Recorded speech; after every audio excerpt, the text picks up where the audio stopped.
Good morning बेटा।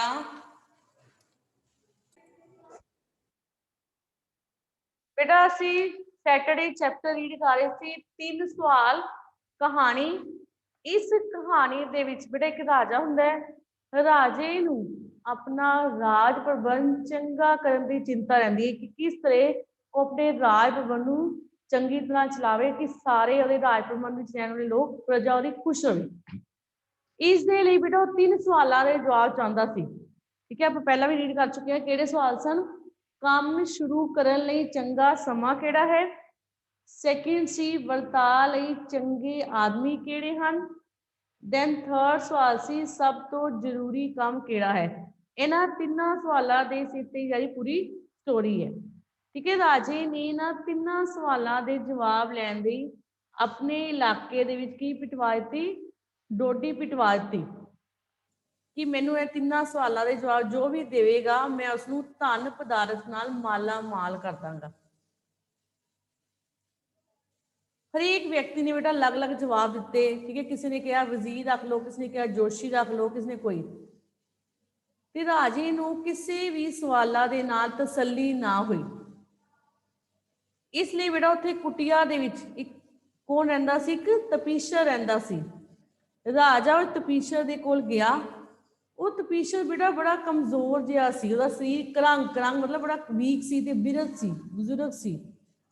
ਉਸਨੇ ਉਸ ਤਪੀਸ਼ਰ ਦੇ ਕੋਲੋਂ ਇਹਨਾਂ 3 ਸਵਾਲਾਂ ਦੇ ਜਵਾਬ ਪੁੱਛੇ ਤੇ ਉਹ ਤਪੀਸ਼ਰ ਬੇਟਾ ਸਿਰਫ ਆਮ ਵਿਅਕਤੀਆਂ ਨੂੰ ਮਿਲਦਾ ਸੀ, ਰਾਜਿਆਂ ਨੂੰ ਨਹੀਂ ਮਿਲਦਾ ਸੀ।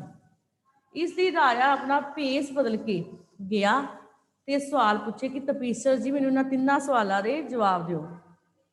ਤੇ ਤਪੀਸ਼ਰ ਉਸ ਸਮੇਂ ਕੀ ਕਰ ਰਿਹਾ ਸੀ? ਕਿਆਰੀ ਪੁੱਟ ਰਿਹਾ ਸੀ ਕਹੀ ਦੇ ਨਾਲ।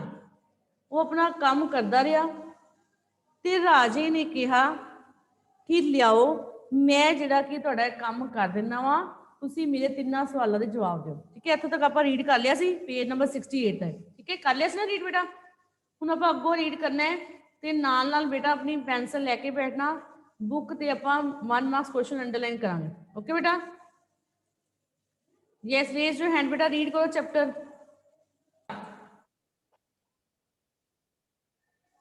पेज नंबर 68 पे। हाँ जी बेटा। राजे ने तपीसर ने आके कही फड़ा दी। यस, आगे बेटा स्टार्ट।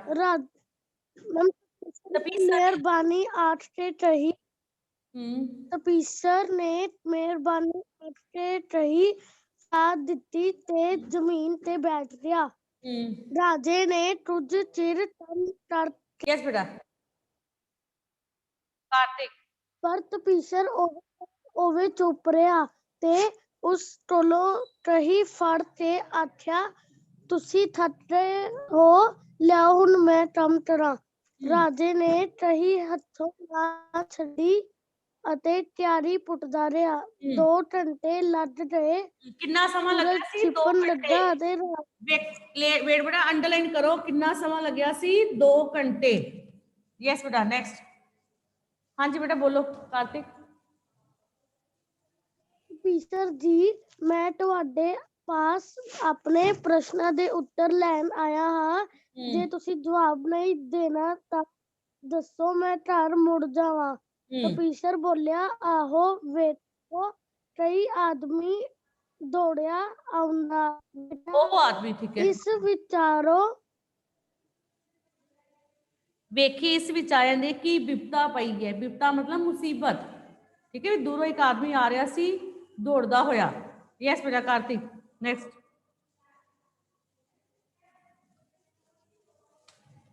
ਕਾਰਤਿਕ ਰੀਡ ਕਰੋ ਬੇਟਾ ਅੱਗੇ। ਤਪੀਸ਼ਰ ਨੇ ਮੁੜ ਕੇ ਵੇਖਿਆ ਜੰਗਲ ਵਿੱਚੋਂ ਇੱਕ ਗੱਭਰੂ ਦੌੜਦਾ ਆ ਰਿਹਾ ਸੀ। ਉਸਦੇ ਹੱਥ ਵੇਟ ਬੇਟਾ, ਸੈਕਿੰਡ ਕੁਐਸਚਨ ਅੰਡਰਲਾਈਨ ਕਰੋ। ਜੰਗਲ ਵਿੱਚੋਂ ਕੌਣ ਦੌੜਦਾ ਆ ਰਿਹਾ ਸੀ? ਇੱਕ ਗੱਭਰੂ। ਯੈਸ ਬੇਟਾ ਕਾਰਤਿਕ।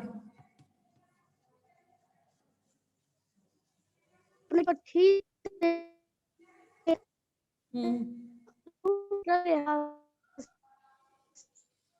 ਉਸਦੀ ਵੱਖੀ ਵਿੱਚੋਂ, ਵੱਖੀ ਮਤਲਬ ਸਾਈਡ ਵਾਲਾ, ਨੇੜੇ ਆ ਕੇ ਨਿਢਾਲ ਹੋ ਗਿਆ। ਢਹਿ ਪਿਆ। ਰਾਜਾ ਨੇ ਵੇਖਿਆ ਕਿ ਉਸ ਦੀ ਵੱਖੀ ਵਿੱਚ ਵੱਡਾ ਜ਼ਖਮ ਹੈ। ਰਾਜੇ ਨੇ ਫੌਰਨ ਉਸ ਨੂੰ ਧੋ ਕੇ ਆਪਣੇ ਨਾਲ ਦੇ ਤੌਲੀਏ ਨਾਲ ਬੰਨਿਆ। ਲਹੂ ਵੱਢਣੋਂ ਬੰਦ ਨਾ ਹੋਇਆ। ਰਾਜਾ ਮੁੜ ਲਹੂ ਲਿਬੜਿਆ ਰੁਮਾਲ ਲਾਏ ਅਤੇ ਉਸ ਨੂੰ ਧੋ ਕੇ ਜ਼ਖਮ ਉੱਤੇ ਬੰਨ ਦੇਵੇ। ਅਖੀਰ ਤਪੀਰ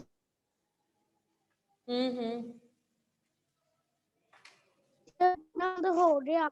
ਉਸ ਆਦਮੀ ਨੇ ਅੱਖਾਂ ਖੋਲੀਆਂ ਅਤੇ ਪੀਣ ਨੂੰ ਪਾਣੀ ਮੰਗਿਆ। ਰਾਜਾ ਦੌੜ ਕੇ ਘੜੇ ਵਿੱਚੋਂ ਪਾਣੀ ਲੈ ਕੇ ਆਇਆ ਤੇ ਉਸ ਦੇ ਮੂੰਹ ਵਿੱਚ ਪਾਇਆ। ਇਹਨਾਂ ਨੂੰ ਸੂਰਜ ਪੂਰੀ ਤਰ੍ਹਾਂ ਲੈ ਗਿਆ ਅਤੇ ਨਾਲ ਠੰਡ ਵੀ ਪੈਣ ਲੱਗੀ। ਰਾਜਾ ਅਤੇ ਤਪੀਸਰ ਨੇ ਉਸ ਜ਼ਖਮੀ ਆਦਮੀ ਨੂੰ ਚੁੱਕ ਕੇ ਕੁਟਿਆ ਵਿੱਚ ਲਿਟਾਇਆ। ਅੰਦਰ ਲੇਟ ਕੇ ਉਸ ਆਦਮੀ ਦੀ ਛੇਤੀ ਹੀ ਅੱਖ ਲੱਗ ਗਈ। ਰਾਜਾ ਵੀ ਦਿਨ ਭਰ ਦਾ ਥੱਕਿਆ ਹੋਇਆ ਸੀ। ਉਹਨੂੰ ਵੀ ਫਰਸ਼ ਤੇ ਬੈਠਿਆ ਨੀਂਦਰ ਨੇ ਘੇਰ ਲਿਆ ਅਤੇ ਉਹ ਉੱਥੋਂ ਹੀ ਸੌ ਗਿਆ। ਇਸ ਤਰ੍ਹਾਂ ਸੁੱਤਿਆਂ ਰਾਤ ਲੰਘ ਗਈ। ਸਵੇਰੇ ਜਦ ਉਹ ਜਾਗਿਆ ਤਾਂ ਸੋਚਣ ਲੱਗਾ, ਮੈਂ ਇੱਥੇ ਕਿਵੇਂ ਆ ਗਿਆ। ਜਦ ਉਸ ਗੱਭਰੂ ਨੇ ਅੱਖ ਖੋਲੀ ਤਾਂ ਰਾਜੇ ਨੂੰ ਆਪਣੇ ਵੱਲ ਤੱਕਦਾ ਵੇਖ ਕੇ ਉਸਨੇ ਹੱਥ ਜੋੜ ਕੇ ਆਖਿਆ, ਮੈਨੂੰ ਮਾਫ਼ ਕਰ ਦਿਓ ਹਜ਼ੂਰ। ਰਾਜਾ ਉਸ ਦੀ ਗੱਲ ਸੁਣ ਕੇ ਬੜਾ ਹੈਰਾਨ ਹੋਇਆ ਤੇ ਬੋਲਿਆ, ਮੈਂ ਤਾਂ ਤੈਨੂੰ ਜਾਣਦਾ ਹੀ ਨਹੀਂ, ਫਿਰ ਮਾਫੀ ਕਿਸ ਗੱਲ ਦੀ। बेटा कार्तिक ਗੱਭਰੂ ਨੇ वेट कार्तिक ठीक है, अंडरलाइन करो बेटा। लास्ट ਆਪਾਂ 68 ਪੇਜ ਤੇ ਪੜਿਆ ਕਿ ਕੌਣ ਆ ਰਿਹਾ ਸੀ। ਇੱਕ ਗੱਭਰੂ ਦੌੜਦਾ ਆ ਰਿਹਾ ਸੀ ਤੇ ਉਹਦੀ ਵੱਖੀ ਵਿੱਚ ਵੱਡਾ ਜ਼ਖਮ ਸੀ। ਲਿਖੋ ਜ਼ਖਮ ਕਿੱਥੇ ਸੀ ਉਹਦੀ ਵੱਖੀ ਦੇ ਵਿੱਚ। ਅੰਡਰਲਾइन ਕਰੋ, ਜ਼ਖਮ ਕਿੱਥੇ ਸੀ ਉਹਦੀ ਵੱਖੀ ਦੇ ਵਿੱਚ। ਨੈਕਸਟ ਕੁਐਸਚਨ ਹੈ, ਰਾਜੇ ਨੇ ਗੱਭਰੂ ਦੇ ਜ਼ਖਮ ਉੱਤੇ ਕੀ ਬੰਨਿਆ ਸੀ? ਰੁਮਾਲ ਤੇ ਤੋਲੀਆ। ਠੀਕ ਹੈ, ਰੁਮਾਲ ਤੇ ਤੋਲੀਆ ਬੰਨਿਆ। ਜ਼ਖਮ ਉੱਤੇ ਕੀ ਬੰਨਿਆ ਸੀ? ਇੱਕ ਰੁਮਾਲ ਬੰਨਿਆ ਸੀ ਤੇ ਦੂਸਰਾ ਕੀ ਬੰਨਿਆ ਸੀ? ਤੋਲੀਆ। ਰੁਮਾਲ ਤੇ ਤੋਲੀਆ ਬੰਨਿਆ। ਫਿਰ ਲਹੂ ਵਗਦਾ ਬੰਦ ਹੋ ਗਿਆ। ਇਹਨੇ ਨੂੰ ਸੂਰਜ ਪੂਰੀ ਤਰ੍ਹਾਂ ਲੈ ਗਿਆ। ਠੀਕ ਹੈ, ਤੇ ਨਾਲ ਹੀ ਠੰਡ ਵੀ ਪੈਣ ਲੱਗ ਪਈ। ਤੇ ਗੱਭਰੂ ਕਿੱਥੇ ਸੁੱਤਾ ਸੀ? ਫਰਸ਼ ਉੱਤੇ। ਗੱਭਰੂ ਕਿੱਥੇ ਸੁੱਤਾ ਸੀ?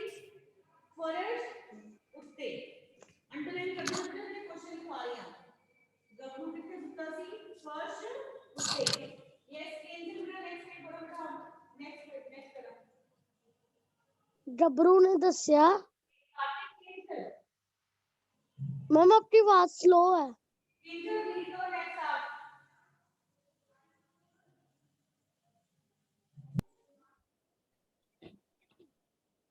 रीड करो बेटा।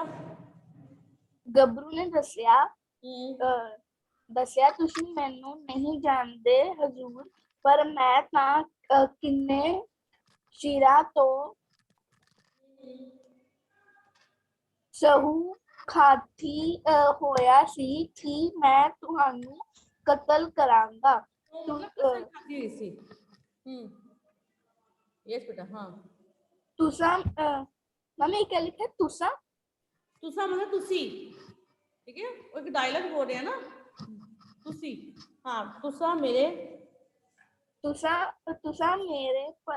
ਭਰਾ ਨੂੰ ਫਾਂਸੀ ਤੇ ਲਟਕਾ ਕੇ ਉਸ ਦੀ ਸਾਰੀ ਜਾਇਦਾਦ ਜ਼ਬਤ ਕਰ ਲਈ ਸੀ। ਮੈਨੂੰ ਪਤਾ ਸੀ ਕਿ ਤੁਸੀਂ ਅੱਜ ਜੰਗਲ ਵਿੱਚ ਇਕੱਲੇ ਆਏ ਹੋ। ਮੇਰੇ ਇਰਾਦੇ ਤੁਹਾਨੂੰ ਵਾਪਸੀ ਤੇ ਮਾਰ ਦੇਣ ਦਾ ਸੀ, ਪਰ ਤੁਸੀਂ ਤਾਂ ਹਨੇਰਾ ਪੈਣ ਤੱਕ ਵੀ ਮੁੜੇ ਹੀ ਨਾ। ਇਸ ਪਿੱਛੋਂ ਮੈਂ ਜੰਗਲ ਵਿੱਚ ਤੁਹਾਨੂੰ ਲੱਭਣ ਚੱਲ ਪਿਆ, ਪਰ ਅਚਾਨਕ ਤੁਹਾਡੇ ਸਿਪਾਹੀ ਮੈਨੂੰ ਟਕਰਾ ਗਏ। ਉਹਨਾਂ ਨੇ ਮੈਨੂੰ ਪਛਾਣ ਲਿਆ ਤੇ ਜ਼ਖਮੀ ਕਰ ਦਿੱਤਾ। ਉੱਥੇ ਜਾਨ ਬਚਾਉਣ ਭੱਜ ਕੇ ਮੈਂ ਇੱਥੇ ਪੁੱਜ ਗਿਆ ਤੇ ਇੱਥੇ ਤੁਸੀਂ ਮੇਰੀ ਮਲਮ ਪੱਟੀ ਕਰਕੇ ਜਾਨ ਬਚਾਈ। ਮੈਂ ਤੁਹਾਨੂੰ ਮਾਰਨ ਲਈ ਆਇਆ ਸੀ, ਪਰ ਤੁਸੀਂ ਮੇਰੀ ਰੱਖਿਆ ਕੀਤੀ। ਜੇ ਮੈਂ ਜਿਉਂਦਾ ਰਿਹਾ ਤਾਂ ਤੁਹਾਡੇ ਚਰਨ ਸੇਵਕ ਬਣ ਕੇ ਰਹਾਂਗਾ। ਮੈਨੂੰ ਖਿਮਾ ਕਰੋ। वेट रुको बेटा किंजल, अंडरलाइन करो बेटा। One mark question. गबरू ਨੂੰ ਕਿਸਨੇ ਜ਼ਖਮੀ ਕੀਤਾ ਸੀ? ਰਾਜੇ ਦੇ ਸਿਪਾਹੀਆਂ ਨੇ। ਕਿਹਨੇ ਜ਼ਖਮੀ ਕੀਤਾ ਸੀ? ਰਾਜੇ ਦੇ ਸਿਪਾਹੀਆਂ ਨੇ। अंडरलाइन कर दे बेटा। वन मार्क क्वेश्चन लिखने है बाद ਵਿੱਚ। किसने ਜ਼ਖਮੀ ਕੀਤਾ ਸੀ? ਰਾਜੇ ਦੇ ਸਿਪਾਹੀਆਂ ਨੇ। नेक्स्ट क्वेश्चन है, गबरू ਦੀ ਜਾਨ ਕਿਸਨੇ ਬਚਾਈ ਸੀ? ਰਾਜੇ ਨੇ। गबरू ਦੀ ਜਾਨ ਕਿਹਨੇ ਬਚਾਈ ਸੀ? ਰਾਜੇ ਨੇ। ਕਿਸ ਤਰ੍ਹਾਂ? ਮਲਮ ਪੱਟੀ ਕਰਕੇ। ਕਿਸਨੇ ਜਾਨ ਬਚਾਈ? ਮਲਮ ਪੱਟੀ ਕਰਕੇ। ਤੇ ਉਹ गबरू ਰਾਜੇ ਨੂੰ ਕਿਉਂ ਮਾਰਨਾ ਚਾਹੁੰਦਾ ਸੀ? ਕਿਉਂਕਿ, ਠੀਕ ਹੈ, ਕਿਉਂ ਮਾਰਨਾ ਚਾਹੁੰਦਾ ਸੀ? ਕਿਉਂਕਿ ਰਾਜੇ ਨੇ गबरू ਦੇ ਭਰਾ ਨੂੰ ਕੀ ਦਿੱਤੀ ਸੀ? ਫਾਂਸੀ ਦੀ ਸਜ਼ਾ ਦਿੱਤੀ ਸੀ ਤੇ ਉਸ ਦੀ ਸਾਰੀ ਜਾਇਦਾਦ ਕੀ ਕਰ ਲਈ ਸੀ? ਜ਼ਬਤ ਕਰ ਲਈ ਸੀ। ਭਰਾ ਨੂੰ ਫਾਂਸੀ ਦਿੱਤੀ ਸੀ ਤੇ ਸਾਰੀ ਜਾਇਦਾਦ ਕੀ ਕਰ ਲਈ ਸੀ? ਜ਼ਬਤ ਕਰ ਲਈ ਸੀ। नेक्स्ट रश्मीन बेटा। मैम इसका क्वेश्चन क्या बनेगा जो भी आपने बताया? बेटा ਇਹ क्वेश्चन है, गबरू ਰਾਜੇ ਨੂੰ ਕਿਉਂ ਮਾਰਨਾ ਚਾਹੁੰਦਾ ਸੀ? ਕਿਉਂ ਮਾਰਨਾ ਚਾਹੁੰਦਾ ਸੀ? ਕਿਉਂਕਿ ਉਸਨੇ ਉਸਦੇ ਭਰਾ ਨੂੰ ਫਾਂਸੀ ਦਿੱਤੀ ਸੀ ਤੇ ਜਾਇਦਾਦ ਜ਼ਬਤ ਕਰ ਲਈ ਸੀ। ਰਸਮੀਨ। Good morning ma'am. Good morning. Yes बेटा स्पीक। राजा अपनी जान ते वैरी ते भाई दे कतल ते दी सुची गल सुन के बहुत प्रसन्न होया ਅਤੇ ਨਾ ਕੇਵਲ ਉਸ ਨੂੰ ਮਾਫ ਹੀ ਕਰ ਦਿੱਤਾ, ਸਗੋਂ ਕਹਿਣ ਲੱਗਾ ਆਪਣੇ ਨੌਕਰ ਭੇਜ ਕੇ ਸਾਹੀ ਹਕੀਮ ਬੁਲਾਵਾਂਗਾ ਅਤੇ ਫਿਰ ਉਹ ਤੇਰੇ ਜ਼ਖਮਾਂ ਦਾ ਚੰਗੀ ਤਰ੍ਹਾਂ ਇਲਾਜ ਕਰਨਗੇ। ਤੇਰੇ ਭਰਾ ਦੀ ਜਾਇਦਾਦ ਵੀ ਤੈਨੂੰ ਮਿਲ ਜਾਵੇਗੀ। ਜ਼ਖਮੀ ਗਬਰੂ ਤੋਂ ਵਿਲਿਆ ਹੋ ਕੇ ਰਾਜਾ ਬਾਹਰ ਆਇਆ। ਤਪੀਸ਼ਰ ਕੱਲ ਵਾਲੀ ਕਿਆਰੀ ਵਿੱਚ ਬੀਜ ਰਿਹਾ ਸੀ। ਰਾਜੇ ਨੇ ਨੇੜੇ ਹੋ ਕੇ ਪ੍ਰਣਾਮ ਕੀਤਾ ਤੇ ਆਖਿਆ, ਮਹਾਰਾਜ, ਮੇਰੀ ਅਖੀਰੀ ਬੇਨਤੀ ਹੈ ਕਿ ਮੇਰੇ ਸਵਾਲਾਂ ਦਾ ਉੱਤਰ ਦਿਓ। ਤਪੀਸ਼ਰ ਡਿੱਠ ਕੇ ਬੈਠ ਗਿਆ। ਰਾਜਨ, ਤੇਰੇ ਸਵਾਲਾਂ ਦਾ ਤੇਰੇ ਜਿੰਨਾ ਸਾਰਾ ਬੋਲਿਆ ਮੈਨੂੰ ਕਿਸ ਤਰ੍ਹਾਂ ਮਿਲ ਚੁੱਕਾ ਹੈ। ਤੁਸੀਂ ਤਾਂ ਅਜੇ ਤੱਕ ਮੂੰਹ ਬੋਲ ਕੇ ਤੱਕ ਨਹੀਂ।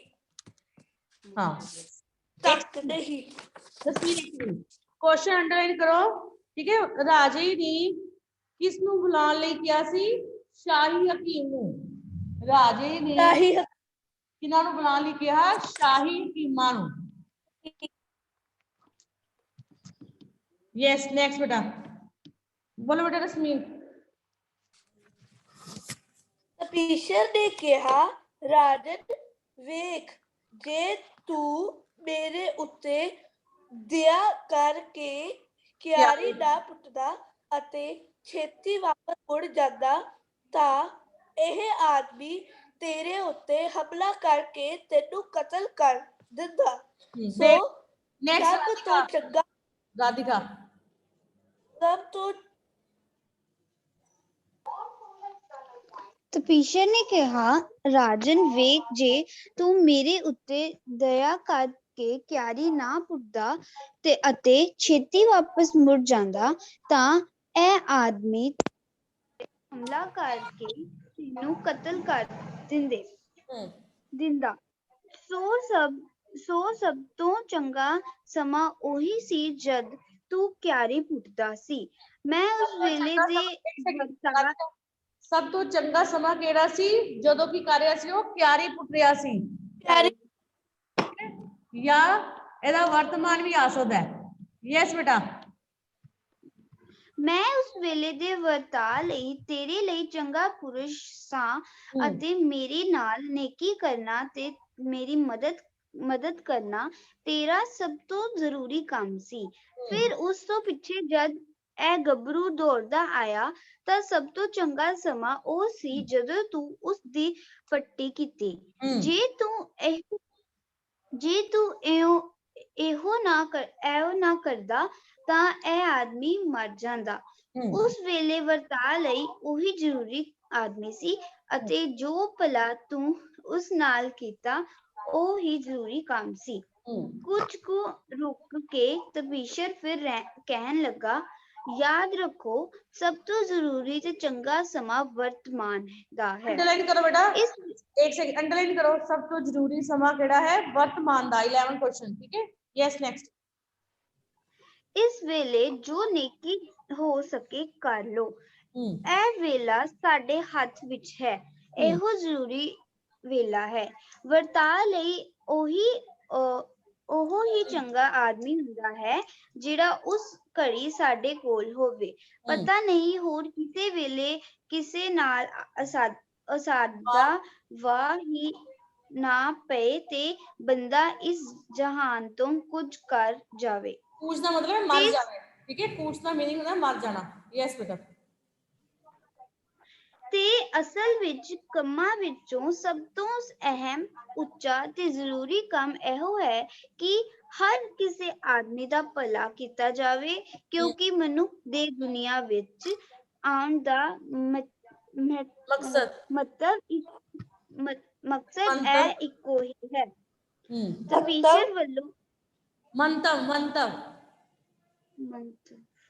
ਤਪੀਸ਼ਰ ਵੱਲੋਂ ਦਿੱਤੇ ਸਵਾਲਾਂ ਦੇ ਸਹੀ ਜਵਾਬਾਂ ਨਾਲ ਰਾਜਾ ਦੀ ਤਸੱਲੀ ਹੋ ਗਈ। ਉਹ ਤਪੀਸ਼ਰ ਦਾ ਧੰਨਵਾਦ ਕਰਦਾ ਹੋਇਆ ਖੁਸ਼ੀ ਵਾਪਸ ਪਰਤ ਗਿਆ। ਅਖੀਰ ਤੇ ਰਾਜੇ ਨੂੰ ਆਪਣੇ ਤਿੰਨਾਂ ਸਵਾਲਾਂ ਦੇ ਜਵਾਬ ਮਿਲ ਗਏ। ਭਾਵ ਕਿ ਸਭ ਤੋਂ ਜ਼ਰੂਰੀ ਸਮਾਂ ਕਿਹੜਾ ਹੈ? ਵਰਤਮਾਨ ਦਾ। ਸੈਕਿੰਡ ਕੁਐਸਚਨ ਨੇ ਕਿਹੜਾ ਪੁੱਛਿਆ ਸੀ? ਵਰਤਾਅ ਲਈ ਚੰਗੇ ਆਦਮੀ ਕਿਹੜੇ ਹਨ? ਜਿਹੜਾ ਉਸ ਘੜੀ, ਉਸ ਪਲ ਜਦੋਂ ਤੁਸੀਂ ਮੁਸੀਬਤ ਦੇ ਵਿੱਚੋਂ, ਉਸ ਘੜੀ ਉਸ ਮਦਦ ਕਰੇ। ਦੈਨ ਥਰਡ ਹੈ, ਸਭ ਤੋਂ ਜ਼ਰੂਰੀ ਕੰਮ ਕਿਹੜਾ ਹੈ? ਕਿਸੇ ਨਾਲ ਨੇਕੀ ਕਰਨਾ, ਭਲਾਈ ਕਰਨਾ। ਚੈਪਟਰ ਸਮਝ ਆ ਗਈ ਬੇਟਾ ਸਾਰਿਆਂ ਨੂੰ? क्लियर बेटा चैप्टर? 1 मार्क क्वेश्चन बेटा अपन अंडरलाइन करवाते हैं, वो तुझे अपनी फेयर नोटबुक पे लिखना है, ठीक है। 15 to 17 क्वेश्चन अंडरलाइन करवाए हैं। नेक्स्ट स्टेप आ ਵੱਡੇ ਪ੍ਰਸ਼ਨ ਕਰਾਂਗੇ, ਸੰਖੇਪ ਉੱਤਰ ਵਾਲੇ ਜਿਹੜੇ ਘੱਟੋ ਘੱਟ 3-4 ਲਾਈਨਾਂ ਵਿੱਚ ਆਨਸਰ ਦੇਣਾ, ਠੀਕ ਹੈ। ਬੁੱਕ ਦੀ ਬੈਕ ਸਾਈਜ਼ ਵਾਲੇ क्वेश्चंस। चैप्टर अच्छी तरह समझ आ गया है, ठीक है। तुम आंसर देने हो क्वेश्चन दे। यस, फर्स्ट क्वेश्चन, राजे ने 3 सवाल क्यों पूछे सन? यस बेटा, रेज योर हैंड। ये 3 सवाल से क्यों पूछे सी? यस कृतिन बेटा, कृतिन।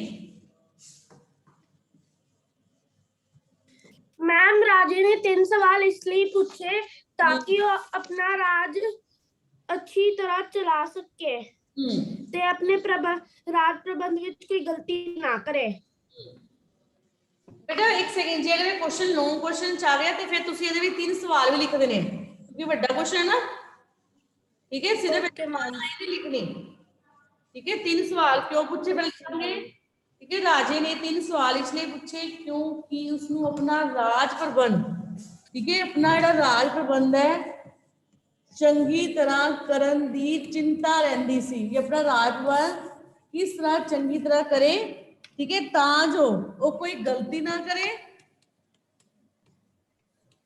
ਤੇ ਫਿਰ ਤਿੰਨੇ ਸਵਾਲਾਂ ਦੇ ਜਵਾਬ ਆਪਾਂ ਤਿੰਨੇ ਸਵਾਲ ਲਿਖਦੇ ਨੇ। ਕਿਹੜੇ ਕਿਹੜੇ ਤਿੰਨੇ ਸਵਾਲ ਹੈ, ਠੀਕ ਹੈ। ਤਿੰਨੇ ਸਵਾਲ ਤੁਹਾਨੂੰ ਪਤਾ ਹੈ ਨਾ, ਕੰਮ ਸ਼ੁਰੂ ਕਰਨ ਲਈ ਚੰਗਾ ਸਮਾਂ ਕਿਹੜਾ ਹੈ, ਵਰਤਾਅ ਲਈ ਚੰਗੇ ਆਦਮੀ ਕਿਹੜੇ ਹਨ, ਤੇ ਸਭ ਤੋਂ ਜ਼ਰੂਰੀ ਕੰਮ ਕਿਹੜਾ ਹੈ। ਤਿੰਨੇ ਕੁਐਸਚਨ ਲਿਖਦੇ ਨੇ। Yes, next question, second question ਦਾ ਵੀ ਸੇਮ ਹੀ ਆਨਸਰ ਹੈ, ਸੇਮ। ਤਿੰਨ ਸਵਾਲ ਕਿਹੜੇ ਕਿਹੜੇ ਸਨ? ਯੈਸ ਬੇਟਾ, ਰੇਜ਼ ਯੋਰ हैंड। ਮਾਨਿਆ ਵੀ, ਯੈਸ ਮਾਨਿਆ ਬੇਟਾ, ਮਾਨਿਆ। ਤਿੰਨ ਸਵਾਲ ਸੀ। ਕੰਮ ਸ਼ੁਰੂ ਕਰਨ ਲਈ ਚੰਗਾ ਸਮਾਂ ਕਿਹੜਾ ਹੈ, ਵਰਤਮਾਨ ਲਈ ਚੰਗੇ ਆਦਮੀ ਕਿਹੜੇ ਹਨ, ਸਭ ਤੋਂ ਜ਼ਰੂਰੀ ਕੰਮ ਕਿਹੜਾ ਹੈ। हाँ, ਵਰਤਾਅ ਦੇ ਸਪੈਲਿੰਗ ਬੇਟਾ ਧਿਆਨ ਨਾਲ ਲਿਖਣਾ, ਠੀਕ ਹੈ। ਕੰਮ ਸ਼ੁਰੂ ਕਰਨ ਲਈ ਚੰਗਾ ਸਮਾਂ ਕਿਹੜਾ ਹੈ, ਵਰਤਾਅ ਲਈ ਚੰਗੇ ਆਦਮੀ ਕਿਹੜੇ ਹਨ, ਦੈਨ ਥਰਡ ਹੈ ਸਭ ਤੋਂ ਜ਼ਰੂਰੀ ਕੰਮ ਕਿਹੜਾ ਹੈ। ਅੰਡਰਲਾਈਨ ਕਰ ਲਿਆ ਬੇਟਾ ਦੋਨੇ ਕੁਐਸਚਨ। ਯੈਸ, ਥਰਡ, ਜਦੋਂ ਰਾਜੇ ਦੀ ਤਿੰਨ ਸਵਾਲਾਂ ਦੇ ਉੱਤਰ ਨਾਲ ਤਸੱਲੀ ਨਾ ਹੋਈ ਤਾਂ ਰਾਜੇ ਨੇ ਕੀ ਕੀਤਾ? ਜਦੋਂ ਤਿੰਨ ਸਵਾਲਾਂ ਦੇ ਜਵਾਬ ਨਾ ਮਿਲੇ, ਡੋਡੀ ਵੀ ਪਿਟਵਾ ਦਿੱਤੀ, ਅਲੱਗ-ਅਲੱਗ ਲੋਕਾਂ ਨੇ ਅਲੱਗ-ਅਲੱਗ ਤਰ੍ਹਾਂ ਦੇ ਜਵਾਬ ਦਿੱਤੇ, ਤਾਂ ਰਾਜੇ ਨੇ ਉਸ ਤੋਂ ਬਾਅਦ ਕੀ ਕੀਤਾ? ਯੈਸ ਮਹਿਕ, ਮਹਿਕ ਬੇਟਾ। Yes ma'am. ਯੈਸ ਬੇਟਾ speak. Yes ma'am.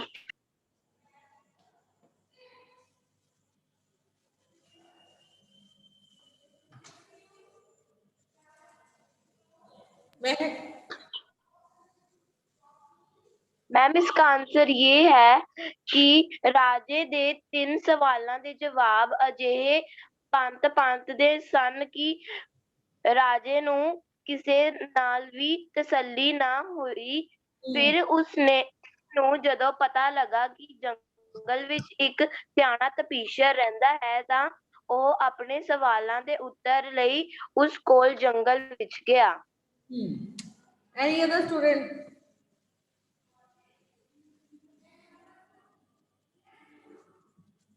Radhika. Ma'am ਜਦੋਂ ਰਾਜੇ ਨੂੰ ਮੈਮ ਰਾਜੇ ਦੀ ਤਿੰਨ ਸਵਾਲਾਂ ਦੇ ਉੱਤਰਾਂ ਨਾਲ ਤਸੱਲੀ ਨਾ ਹੋਈ ਤਾਂ ਰਾਜਾ ਨੇ ਕਿਸੇ ਨੂੰ ਵੀ ਇਨਾਮ ਨਾ ਦਿੱਤਾ। मैम ते तपीशर कोल चला गया। वन मार्क्स क्वेश्चन लिखवाए ਸੀ ਨਾ ਵੀ ਕਿਸੇ ਨੇ ਕਿਹਾ ਜੋਸ਼ੀ ਰੱਖ ਲੈਣੀ ਚਾਹੀਦੀ ਹੈ, ਕਿਸੇ ਨੇ ਕਿਹਾ ਸਿਆਣੇ ਆਦਮੀਆਂ ਦੀ ਕੌਂਸਲ ਹੋਣੀ ਚਾਹੀਦੀ ਹੈ, ਕਿਸੇ ਨੇ ਕਿਹਾ ਵਜ਼ੀਰ। ਬਟ ਉਹ ਵੀ ਇਹਦੇ ਚ ਐਡ ਕਰੋ ਨਾ ਵੀ ਅਲੱਗ-ਅਲੱਗ ਲੋਕਾਂ ਨੇ ਸ਼ੋਰਟ ਫਾਰਮ ਦੇ ਵਿੱਚ ਕਿਹੜੇ-ਕਿਹੜੇ ਜਵਾਬ ਦਿੱਤੇ ਸੀ, ਠੀਕ ਹੈ। ਫਿਰ ਤੁਸੀਂ ਜਵਾਬ ਲਿਖਣ ਤੋਂ ਬਾਅਦ ਜੇ ਅਲੱਗ-ਅਲੱਗ ਲੋਕਾਂ ਨੇ ਦਿੱਤੇ, ਉਸ ਤੋਂ ਬਾਅਦ ਤੁਸੀਂ ਕਹਿਣਾ ਵੀ ਤਪੀਸ਼ਰ ਦੇ ਕੋਲ ਗਿਆ, ਠੀਕ ਹੈ। वन मार्क्स क्वेश्चन लिखवाया ना, ਉਹਨੂੰ ਐਡ ਕਰਨਾ है। केंजल, राजे को बहुत सारे लोग उत्तर देन आए पर राजे ਨੂੰ ਕਿਸੇ ਦੇ ਵੀ उत्तर ਦੇ ਨਾਲ तसल्ली ना हुई। मैम इससे पहले जो बुक में है जो उन्होंने आंसर दिए थे वो लिख लेंगे। उनसे तसल्ली ना हुई इसलिए ਉਹ ਜੰਗਲ ਵਿੱਚ ਇੱਕ ਸਿਆਣੇ ਤਪੀਸ਼ਰ ਕੋਲ ਆਪਣੇ ਸਵਾਲਾਂ ਦੇ ਉੱਤਰ ਲੈਣ ਲਈ ਚਲਾ ਗਿਆ। ਕਿਹੜੇ-ਕਿਹੜੇ ਉੱਤਰ ਦਿੱਤੇ ਸੀ ਉਹ ਵੀ ਬੋਲੋ ਨਾ ਬੇਟਾ, ਕਿਹੜੇ-ਕਿਹੜੇ ਉੱਤਰ ਦਿੱਤੇ ਸੀ? ਦਿਵਿਆਂਸ਼ੀ, दिव्यांशी, unmute yourself. किसे नहीं चंगे आदमी वजीर होन, किसे आख्या नहीं फौज ते जरनाले नाल मशवरा करना चाहिए है। सब जरूरी काम किसी ने साइंस किसू सुथुम सलाम किसे ने ਅਤੇ ਕਿਸੇ ਨੇ ਪਦਤੀ। ਜਵਾਬ ਅਜਿਹੇ ਪਾਤ ਦੇ ਸਨ ਕਿ ਰਾਜੇ ਦੀ ਕਿਸੇ ਨਾਲ ਵੀ ਤਸੱਲੀ ਨਾ ਹੋਈ ਤੇ ਉਸਨੇ ਹੀ ਜਵਾਬ ਦੇਣ ਲਈ ਇਨਾਮ ਕਿਸੇ ਨੂੰ ਨਾ ਦਿੱਤਾ। तो ठीक है, सुनो बेटा। बोलो बेटा। हाँ मैम ते जंगल विच एक सियाना तपीशर रहंदा ਪੈਂਦਾ। लाइन टू लाइन नहीं बोलना, चैप्टर समझ आ गई खुद बोलो, बुक रख के, बुक देख के नहीं बोलना पुत्र। सुनो बेटा एक क्वेश्चन, अच्छा गुड, वेरी गुड बेटा।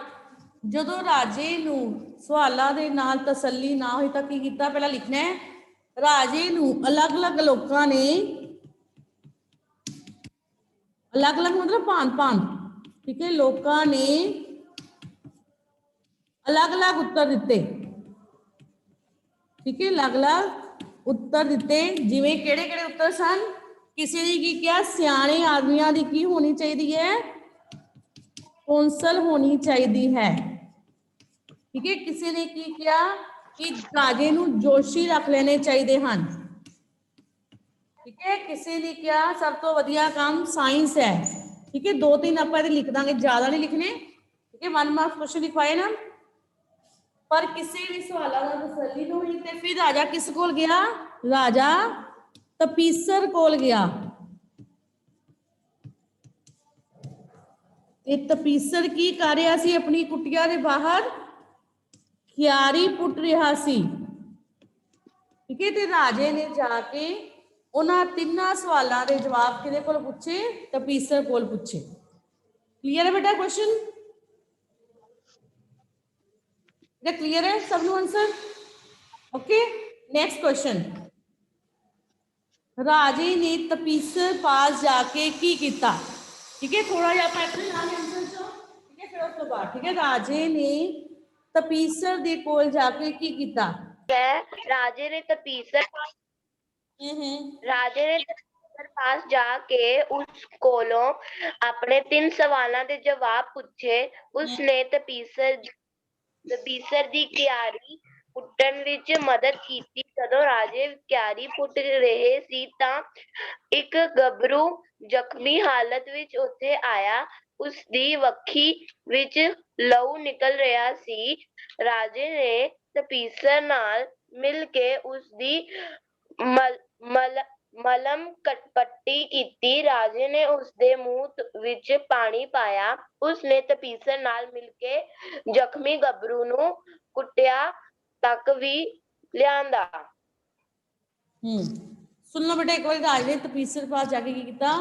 ਰਾਜਾ ਤਪੀਸਰ ਦੇ ਕੋਲ ਗਿਆ। ਉਸਨੇ ਉਹ 3 ਸਵਾਲ ਰਾਜੇ ਕੋਲ ਪੁੱਛੇ ਤੇ ਰਾਜਾ ਕੀ ਕਰ ਰਿਹਾ ਸੀ? ਉਸਨੇ ਕਿਆਰੀ ਪੁੱਟ ਰਿਹਾ ਸੀ। ਕੀ ਪੁੱਟ ਰਿਹਾ ਸੀ? ਉਹ ਕਿਆਰੀ ਪੁੱਟ ਰਿਹਾ ਸੀ, ਠੀਕ ਹੈ। ਰਾਜੇ ਨੇ ਉਹ ਤਪੀਸਰ ਦੇ ਕੋਲੋਂ ਕਿਆਰੀ ਲੈ ਲਈ, ਕਿਉਂਕਿ ਜਿਹੜਾ ਤਪੀਸਰ ਸੀ ਬੜਾ ਕਮਜ਼ੋਰ ਸੀ। ਉਹਨੇ ਕੀ ਕੀਤਾ? ਪਹਿਲਾਂ ਕਿਆਰੀ ਲੈ ਲਈ, ਆਪ ਪੁੱਟਣੀ ਸ਼ੁਰੂ ਕਰਤੀ ਤੇ 2 ਘੰਟੇ ਤੱਕ ਕਿਆਰੀ ਪੁੱਟੀ। ਤੇ ਉਸ ਤੋਂ ਬਾਅਦ ਉੱਥੇ ਇੱਕ ਜ਼ਖਮੀ ਗੱਭਰੂ ਆਇਆ ਤੇ ਉਸਨੇ ਉਸ ਜ਼ਖਮੀ ਗੱਭਰੂ ਦੀ ਵੀ ਜਾਨ ਬਚਾਈ। ਕਲੀਅਰ ਹੈ ਬੇਟਾ ਸਾਰਿਆਂ ਨੂੰ ਕੁਐਸਚਨ? ਇੱਕ ਕੁਐਸਚਨ ਰਹਿ ਗਿਆ, ਆਪਾਂ ਕੱਲ ਕਰਾਂਗੇ ਡਿਸਕਸ, ਠੀਕ ਹੈ। 1 ਮਾਰਕਸ ਕੁਐਸਚਨ ਤੇ ਇਹ ਪੂਰੇ ਚੈਪਟਰ ਦੇ, ਠੀਕ ਹੈ। ਕੁਐਸਚਨ ਛੱਡ ਕੇ ਬਾਕੀ ਸਾਰੇ ਕੁਐਸਚਨ ਤੁਸੀਂ ਆਪਣੀ ਫੇਅਰ ਨੋਟਬੁੱਕ ਤੇ ਲਿਟਰੇਚਰ ਪਾਰਟ ਲਿਖ ਲੈਣੇ। ਓਕੇ ਬੇਟਾ।